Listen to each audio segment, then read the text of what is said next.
AP వ్యాప్తంగా దేవాదాయ శాఖలో ఉద్యోగులకు పదోన్నతులు కల్పిస్తూ ప్రభుత్వం నిర్ణయం తీసుకుంది. ఒకేసారి 200 మందికి పైగా అధికారులకు గ్రేడ్ 2 కార్యనిర్వహణాధికారి స్థాయి నుంచి జాయింట్ కమిషనర్ స్థాయి వరకు పదోన్నతులు దక్కడంతో ఆనందం వ్యక్తం చేస్తున్నారు.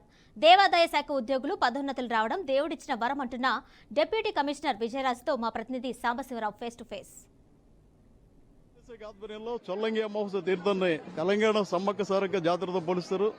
ఇవాళ ఉదయం నుంచి చూస్తే ఉదయం తెల్లవారుజామున 3 గంటల నుంచి కూడా ఒకటే క్యూ లైన్లు కొనసాగుతున్నాయి. పోలీసులు పెడుతున్న ఇబ్బందుల వల్ల పోలీసులు ఈ జాతరని నాశనం చేశారని చెప్పొచ్చు. ఎందుకంటే దేవాదాయ శాఖ మామూలు గ్రేడ్ 3 ఈవో మొదలు జాయింట్ కమిషనర్ కు చాలా ప్రశాంతంగా జాతరకు ఏర్పాట్లు చేశారు. మనం చూస్తున్నాం భక్తుల కోసం అన్ని రకాల సౌకర్యాలు, మంచినీరు, మజ్జిగ ఇస్తున్నారు. కానీ పోలీసులు దురదృష్టం, పోలీసుల వల్ల భక్తులు ఇబ్బందులు పడే అవకాశం ఉందో. పక్కన పెడితే జాయింట్ కమిషనర్ గారు మనతో ఉన్నారు. సరే, మీ దేవాదాయ శాఖలో పదోన్నతుల జాతర నడుస్తుంది. చాలా మంది దాదాపు 24-25 డీసీ పోస్టులు ఇచ్చారు. 28 వరకు అసిస్టెంట్ కమిషనర్ ఇచ్చారు. అలాగే ఈరోజు గ్రేడ్ 1 పదోన్నతులు ఇస్తారు. ఇన్ని పదోన్నతులు 12 సంవత్సరాల తర్వాత రావడం మీ షాప్కి ఎలా ఉంది? ముఖ్యంగా ఇది దేవాలయం కాబట్టి చొల్లంగి అమావాస్య జాతరకు వచ్చిన భక్తులందరికీ కూడా దేవాదాయ ధర్మాదాయ శాఖ తరఫున శుభాభినందనలు.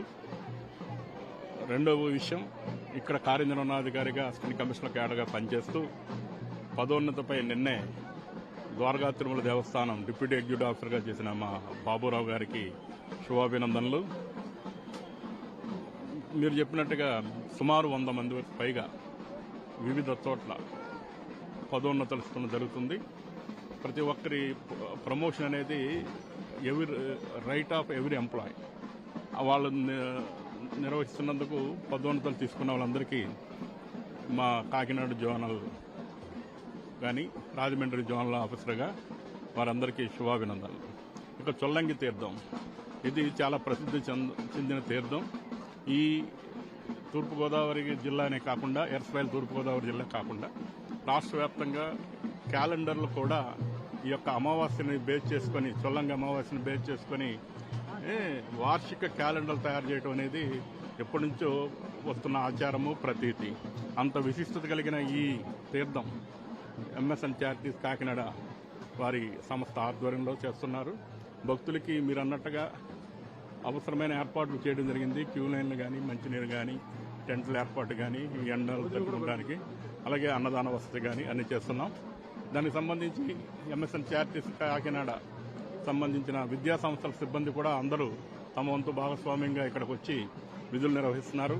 అలాగే దేవాదాయ శాఖ కార్యనిర్వహణాధికారులు, గుమ్మస్తాలు, ఇన్స్పెక్టరు అందరూ కూడా ఇక్కడ ఈ వచ్చే భక్తులకి అవసరమైన మౌలిక సదుపాయాల ఏర్పాటుకి కృషి చేస్తున్నారు.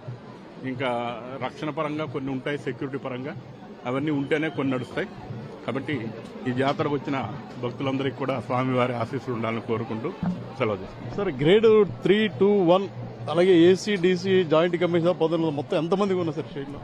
సుమారు దేవాలయ ఉద్యోగులే 84 మంది వరకు ఇచ్చామండి. అలాగే డిప్యూటీ కమిషనర్లు 20 మందికి ఇచ్చామండి. అసిస్టెంట్ కమిషనర్లకు సంబంధించి కూడా 23 మందికి ఇచ్చామండి ఇప్పటి వరకు. గ్రేడ్ 1, గ్రేడ్ 2, గ్రేడ్ 3 కలిపి ఇంకొక 40 నుంచి 50 మధ్యన ఉంటుందండి. సుమారు 200 పైగా పదోన్నతులు ఈ 3-4 రోజుల్లో ఇవ్వడం జరుగుతుంది. చొల్లంగి తీర్థానికి సంబంధించి అన్ని రకాల సౌకర్యాలు ఏర్పాటు చేయడం జరిగింది. ఇక రక్షణ విషయంలో పోలీసులు మా డిపార్ట్మెంట్తో సంబంధం లేదు కాబట్టి అది వాళ్ళు మాట్లాడతారు.